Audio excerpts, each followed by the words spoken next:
Hi there, welcome to another Team Clueless tournament report. So tomorrow I'm heading off with my mate Mark and a couple of other teammates to go to the Luton team tournament. It's a 3-round event, it's 1850 points each player, and there are 4 players per team. It's an ETC style event, so basically what happens is each round you're paired up against another team of 4. You each choose a champion who is secret to the other team, and you put that player aside, and then one player goes first, nominates a player. The other team then, having looked at their army list, can choose one of their remaining players, put them forward to play against them. Then the second team gets to choose a player, put forward. The other team chooses one of their 2 remaining people to put against them, and then there should be a player left. They play against each other, and the 2 champions face each other. It's a really cool style of event because you kind of like get a little meta game beforehand where you're trying to pair off the best team against the best army against other armies. So different armies have good matchups versus other styles of armies. So it pays to take various different types in your force. So I am taking 1850 points. One of the other rules is you can't have the same faction represented more than once in any of your armies. So if I've taken Space Marines, I have, then Mark, for instance, couldn't take Space Marines. You can take Blood Angels because they're a different codex, but it's which source they come from, basically. So the army I've taken today is a Castellans of the Imperium detachment, which is the big super detachment from the Fall of Cadia book. As I said, 1850 points, and let's start off with what we got. So the Castellans allows you to take up to 4 characters. So I have taken a Chapter Master on bike. He's got Artificer Armour, he's got a Thunder Hammer, he's got an Auspex, and he has a Gorgon's Chain. The Gorgon's Chain is the thing that gives him +1 Feel No Pain, 3 up Invulnerable Save, and Eternal Warrior. It degrades over time, so as he loses wounds, he gets worse. We have Courtiers. This is the Courtiers from the Imperial Agents book. The most important point about this is that Courtiers lets all the other non-vehicle units in his detachment have objectives secured. None of this normally has objectives secured in a Castellans of the Imperium detachment. Courtiers is pretty good in this regard. I also have a Priest, 25 points of fearless re-rolling stuff and letting me re-roll saves. I have the Living Saint herself. I apologise for the semi-painted nature. They're painted enough for the tournament, but they're not really fully finished as yet, as you can see. Celestine, the Living Saint, if you don't know her rules, she's basically bonkers. She has 5 wounds, 2 up, 4 up. She has Eternal Warrior, she has an Armour Bane sword, she's got 7 weapon skill, 5 attack, she's got Heavy Flamer and Orbital Strike. Most importantly though, she comes back from the dead. So when she dies, you make a leadership check against her leadership 10, she comes back from the dead. She has these 2 things called Gemini, which are kind of like little angelic servants, resurrected sisters of battle, who automatically take wounds for her. Each of those has a 4-up invulnerable save. They each have 2 wounds, and at the start of every one of my turns I get to place one of these back on the table if they've died. So really powerful. She also has other abilities that let her buff nearby units, like she can give all elite units Furious Charge and counter attack. She can give troops Feel No Pain. They're the ones I'll generally be using this game. The other thing about her is she's my Warlord because she's really hard to kill, but her Warlord trait lets priests and Sisters of the Battle nearby use her leadership for making their faith or prayer checks. So it means my priest getting to roll against leadership 10 for his reroll all armor saves ability in his units. So that's quite key to how I use her. So we move on to troops. So over here I have 4 squad. First of all, I have a command squad of bikes. I'm sure you realise this. I'm playing Iron Hands with my chapter. So the command squad gives Feel No Pain, which is really useful with their chapter trait. There are 4 of them with plasma guns, and one of them is an apothecary. I'm using plasma, not grav, basically because I have the models for plasma. That's the only reason. Grav is a lot better. These 2 squads there are equipped with Grav. Each one has 2 Grav guns and a combi Grav in each one. Then I have the Melter squads. Each one has 2 Melter guns and a multi-melter attack bike. So they're troops because I have a captain on bike who allows bikes in his detachment to count as troop choices instead of fast attack. So at the back here I have a Contemptor Dreadnought armed with a Carey's assault cannon. Not sure he's 100% the best choice for this army list, but I really like the model I painted, so I thought, why not take him? He's actually pretty good still, though. I mean, he's a really solid Dreadnought, 13 armour, 5+ invulnerable save. He's got a 6-shot auto cannon. The other good thing about him is his fleet, which is pretty useful, and he gives me some strength 10 kind of like counter assault. There are many armies that will just deal with him straight away, which is a price you pay, but there are certain armies that just can't deal with him. I mean, he's even a threat to a knight and something like that with the amount of attacks he gets. Then, because the Castellan's the Imperium detachment is a mixed detachment, so far I've got Codex Space Marines, I've got Codex Sisters of Battle, I've got Codex Inquisition. So why not? I've thrown in Codex Astra Militarum, or Imperial Guard, if you're old like myself. So in there we have a platoon. So it consists of a platoon command squad. The sergeant has a bolt gun, because I had 3 points left over. I've taken 3 bolt guns. So they're just bare. I've modelled them with chainswords just so they stand out from the normal guardsmen, but they've got las guns. Then I have 2 normal platoon units there. I can blob them up into a 20-man squad if I want for the purposes of the battle. Not sure if I will, it will depend on opponents. Each of them are exactly the same armed. The sergeants, who also have bolt guns, have melter bombs. There are 2 grenade launchers because they're cheap and synergy well with the autocannons that are also in there. They can come on, put on a bit of firepower, blob up, do some useful stuff with first rank, second rank, but they're there basically to give me a few more numbers and 3 more troop units. Over here we have got ourselves 2 wyverns. You'll see one I have scratch built and one is the normal one, a bit wider, but pretty similar. They're just awesome for laying down barrage fire. They can wound anything just because they shred and they twin link. They're so good. Really, really powerful. So that is the Castellans of the Imperium detachment. A couple of special rules it grants me. So Cotiers is giving them all objective secure, which is obviously awesome. Everything in the detachment comes with hatred, which is rerolled hits in the first round of combat. That's pretty good overall. Really nice bonus. But then the last bonus is even better. All my troop units, which consist of these 3 over here, and the 4 bike squads there, whenever they're removed from the table, so whenever the last man of them dies, I roll a dice. On a 5+, I get to put an identical unit as the full squad back into ongoing reserves, so they recycle. Really useful. So lastly, to round this off with around 110 points, something like that, I think it might be 110 points, I have a squad of Sisters of Silence. These are the anti-psychic girls. Using their new formation, you can take a rhino with them, and that helps extend their range. For every additional unit you have on the table with the rule, it extends the range by 3 inches. So with 2 of these both on the table, so not when it's inside the rhino, where they're both on the table, each of them projects a 15-inch aura of no, you can't use psychics. That's really powerful. These are the girls I've taken with swords, mainly because I liked modelling them that way. They're the cheapest ones, and also they're AP2 swords at Initiative 5, so that seems pretty useful. The Rhino is obviously a bog standard.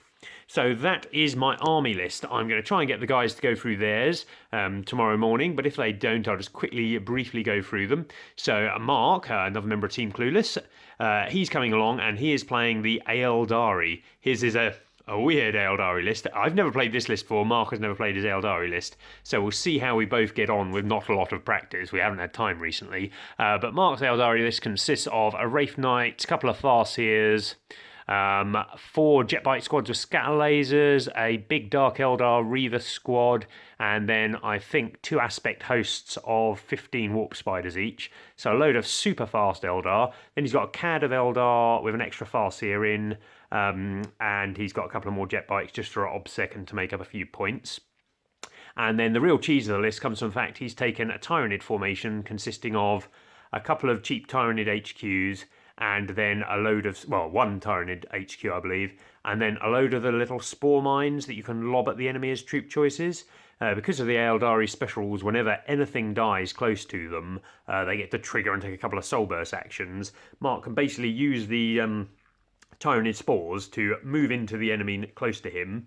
They automatically blow up, killing their own unit, which then means the Eldari get to take 2 additional actions after that happens. So if Mark can play it right, it should be really powerful and frustrating as hell for the enemy, I suspect.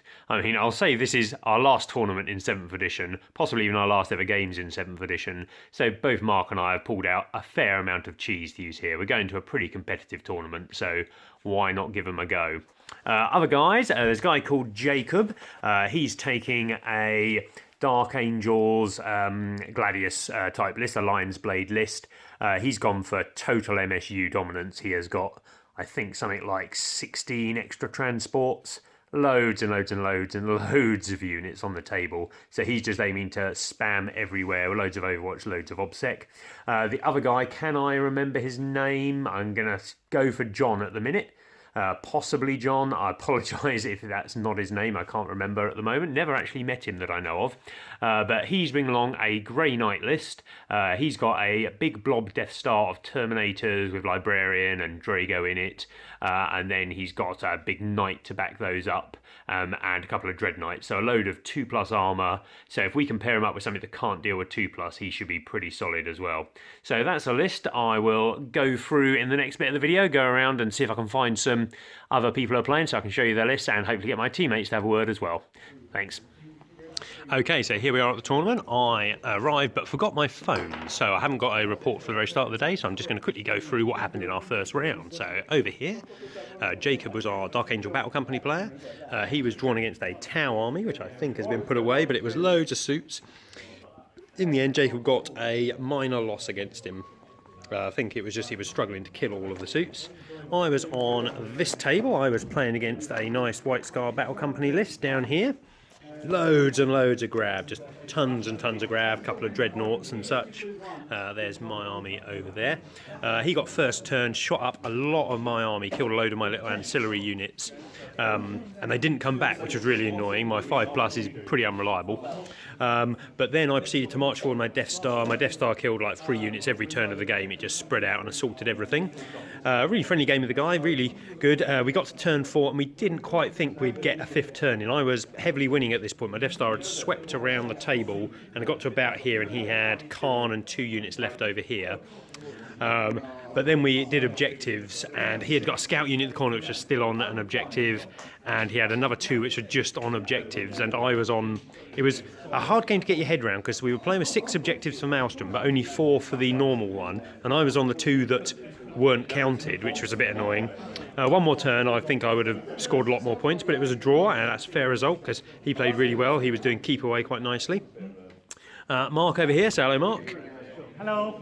Mark was playing his Eldar. He has all kinds of MSU bollocks, like these Tyrannidy shits. He was playing against a beautiful Space Wolf army. You can see really nice there. I think I've played against this guy in a previous report you may have seen. If I show you there, you can see the amount of pods on the table. Mark, you got second against him, so he had to pod in. Yeah, so... always a bonus. Be very quick because my memory is very low. Roger that. Okay, so my tactics at the start of the game were stick with objectives on one side, hide, deploy as far away from it as I possibly can to... Yeah, force him to pod away. Yep, so I just kind of hid in this back corner here. I bottled up kind of the big real plays. He made an early attempt to try and kill the Wraith Knight. He got him down to 3 wounds, but because of Wraith Knight survived, that kind of meant I was able to pick off anything that could hurt the Wraith Knight and just use his mobility to kind of punish everything as it were. Using the Eldari, just taking off pot shots and stuff like that, and you know when you get in this bonus shooting phase and stuff like that, just whittling down. How many extra kind of like unit shooting do you reckon you got every turn? Just a rough number. Maybe an extra 12. Yeah. Oh my god. Yeah, so. That is pretty bonkers. Okay, and then our Grey Knight player played against a Dark Eldar force down here. I think he suffered heavily. Dark Eldar have got a lot of AP too. So the Grey Knights, I think he had 1 model left at the end. So not a good result for our team overall. So we had a heavy loss here. Mark had a heavy win. I had an exact draw. And then Jacob on the end table, he had a minor loss. So overall our team suffered a minor loss. What else have we got about? We'll just quickly go around. We have a beautiful Necron army here. Really nice. We've got some Admech here. Again, another brilliantly painted army. These things, I've never seen these in person. Ginormous models. We've got some Tau over there. I'm looking for one particular army, which I'll see if we find. We've got a Wolf Star down here. What have we got? Screamers there, lots of demons. So we've got a big set of Tau here. Eldar here. Eldari, I suspect they were obviously facing off against some more. We've got a multicoloured drop pod list. We've got a really nice Eldar list here.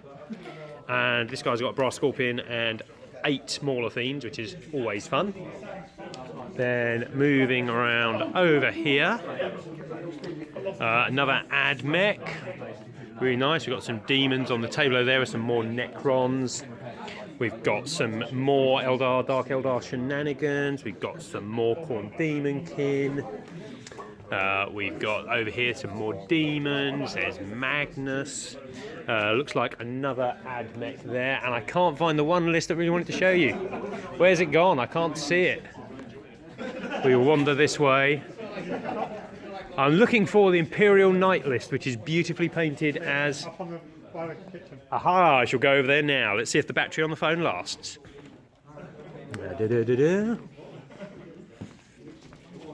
This is one for all those Game of Thrones fans out there. These are 5 knights, all painted as Game of Thrones houses.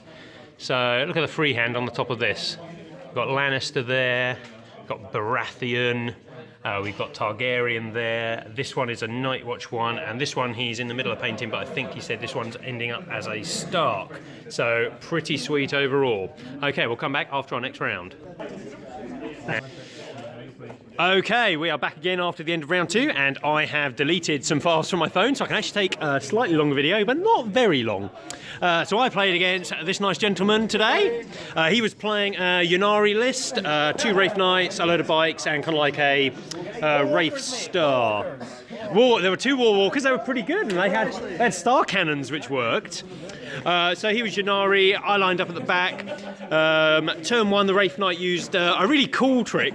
So he set up his Warlock next to his Wraith Knight, and then he cast a Sanctic Power with 7 dice, guaranteeing the fact that he will perils, meaning that it died, meaning the Wraith Knight then got to take a second movement phase, meaning it was then right in my lines. It killed 2 Wyverns and then a Rhino and something else on turn 1, so he took out the Wyverns, and then he concentrated the fire from the rest of his army on killing Grav Guns, so I didn't really have anything left to attack the Knights with. The Grav Guns didn't come back on. It was a bit of a kind of like chase around game. I managed to engage his other Wraith Knight with my Star, took it down to 1 wound, and then the dreaded 6 came up on the Stomp, and the Star was gone, but Celestine came back. But by that point I was so far behind on units that he was just running around killing everything. My favourite part of the game was on the very end of turn 5, his Wraith Knight on 1 wound engaged my Guard unit, which had already died once, and come back on, and my Melter Bomb from my Sergeant managed to take it out. Okay, very quickly for Mark's turn. Mark was playing against a Screamer and Nurgle list. So he was playing the Scream formation with hundreds and hundreds of Screamers. You can kind of see in a bucket over there. Mark 15-5 in the end. Yep. 15-5, and Mark is a bit burnt out at this point. I don't think he wants to play Yanari ever again. Luckily, he won't have to. Over here, our Grey Knight player faced the Knights. How did it go? One word. 1 knight down versus Annihilation. Annihilation, not clever. Over here it was Jacob, our Lion's Blade player, versus their Lion's Blade player, but their Lion's Blade had cunningly brought along 50 Space Wolf dogs and some Iron Priests, and I think he basically starred up and washed over Jacob and killed him. So overall we got a 20-0, a 20-0, a 20-0 and a 15-5. So not the best showing from Team Clueless in this second game. But we're going to pull it back in the third game, aren't we, Mark? Come on. What do you mean, we? We. I'm the highest scoring player on our team. You cannot say that to me. I just did. We, Mark. Highest scoring player on our team. We. So, Hashtag winning. we will be back after the end of round 3. Wish us a lot of luck. Hi all, so I'm back home now after the end of the tournament. Thought I'd just do a quick recap for the end. So what happened in the final round? There was a bit of a mix-up with the hall we were playing in, unfortunately. Nothing to do with our tournament organiser, but the guy who runs the hall, the owner, came in and told us that we had to be out by 6 o'clock. Which really compressed the round down, so we had 2 hours to play an 1850 point team game where you have to do pairings up beforehand. This was a bit of a problem. So we paired off against another group of local lads. I knew most of them, I'd played quite a few of them before. I played up against a guy I'd played a couple of times before, really friendly guy. He was playing Khorne Demonkin. Unfortunately, he didn't know what kind of like half my list did, so, and this is a bit of a detriment to 7th edition, which I'll get into at the end of the video, I think. But it took me about 10 minutes to go through what my list actually did. And then we played the game. He was playing with a load of Flesh Hounds, an Imperial Knight with double Gatling cannon, or a Chaos Knight, and then some Helldrakes and such. So pretty dangerous to me. Game went quite well for me. I moved forward. I got first turn, which was really nice. I moved forward, engaged with all my bikes, all his Flesh Hounds, to stop me getting flamed by the Helldrakes. and my Death Star basically ate a couple of the giant Fleshhound squads. My Dreadnought helped kill another one. But unfortunately, it took me 2 to 3 turns to do that. My Death Star then broke free, and he kept his Knight and his Warlord at the back table. I moved round and killed his Warlord. But in that time, the Maelstrom cards, it's the Maelstrom card where you can score your opponent's ones. And the Maelstrom cards weren't very kind to me. So he was a bit ahead on Maelstrom. I was ahead on victory points. And we only got to turn 3. He had 2 Helldrakes and his Knight left on the board, and I think a couple of Fleshhounds in combat, one of my bike squads, and I'd lost an Imperial Guard squad and 1 bike squad, so I was massively far in front. But unfortunately, we just ran out of time on turn 3. Really bad. I mean, so we ended up in an exact draw, similar to my first game. So then I believe Mark, I'm trying to remember now, I think Mark won. Jacob, I think, won, and I think our Grey Knight player lost. So, but we won overall that round, so that was quite useful. We ended up either, I think we may have been 6th out of 8, so not a particularly good showing. And I ended up with a draw, a loss, and a draw overall. But I feel both of my draws, if the games had gone to actual even turn 4s and 5s, I would have happily won both of them. And that comes me on to, I'm just going to do a quick end cap to the video. That's going to be my last game of 7th edition. I've played 7th edition now for it's been out for maybe 4 years. I thoroughly enjoyed the whole edition. Really good. Loads of interesting stuff. The fact they brought out loads of new codex and things, but I'm glad to see it go at this point. This tournament, and time was the issue at this tournament, where games just weren't finishing. There were so many rules. I had 7 different rule books to play my army today. That's just far too many. So 8th cannot get here soon enough. I'm thoroughly looking forward to it. I'll look back on this maybe in 3-4 years and go, oh, 7th was brilliant. I hate this 8th edition. But at the minute, so looking forward to it. And I think, sorry about the hand in the video there. And I think most people, I mean, more or less everybody I spoke to today was just, oh, when's 8th arriving? God, we can't believe this game's taking so long. All these kind of issues about the game has just got too bloated, too complicated. There's too many mismatched rules, too many mixing rules. It just doesn't work anymore. So really looking forward to playing again. As you can see in the background, I have an awful lot of miniatures. There's a lot more under the bed. So whatever the meta happens, whatever changes the meta units, I've got plenty of stuff I can use. So I know that I'll be fine in the new edition. So really looking forward to that. And comment below, let me know if you're not looking forward to it. But I imagine most of you out there are. So last thing to do is big thanks to the guy who runs the tournament. So Lawrence was in charge today. He ran it really well under a lot of extra pressure. There's nothing, no his fault at all that the tournament had to finish early. So no blame on him there. And then he was helped out by Jason and I can't remember the final guy's name, but always run a nice clean shop, always well organised. So really good, awesome terrain as usual. And thanks to all my opponents. And you shall see me in 8th edition. Hopefully we'll get a report up very quickly. We're going to Warhammer World. Take care, everybody. See you on the flip side.